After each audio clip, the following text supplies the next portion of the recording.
Okay, that was a little bit easier because I kind of hinted at the answer as we were talking about the last scenario, and the answer is true. But the important thing is that you understand the logic here, that whenever we look at a scenario, we have to think about each of these processes and how births, deaths, immigration, or emigration might have contributed to that change. Now, what's really happening during that period of time is not what could be happening, it's one of those things, and it turns out it's mainly birth rates increasing, or as the population is declining later, its birth rates decreasing. And it turns out the birth rates of whales is greatly affected to their food supply. And here you see a picture of the kind of food fish that these things would eat out in the open ocean.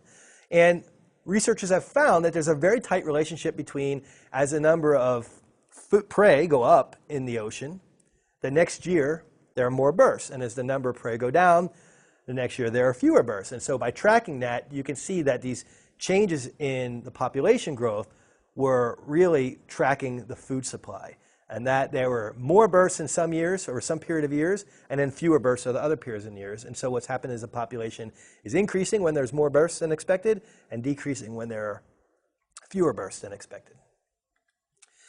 So going back to this example, we can take any population and we can look at its change. If we wanted to, we can consider the other population that's steadily increasing over time. But in doing so, we want to think about the processes that contribute to population growth in mathematical terms. And that will keep us straight from missing some of the possibilities.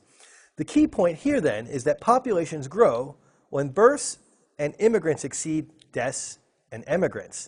And any population that's growing, including the human population, must be growing because birth rates and immigrants are exceeding deaths and immigrants.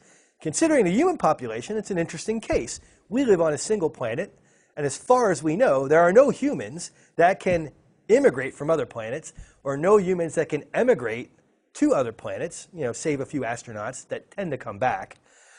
Which case, we might think about our own population growth as being very simplified, because when we talk about the global population, it's simply the fact that humans are growing so much because the birth rates exceed the death rates.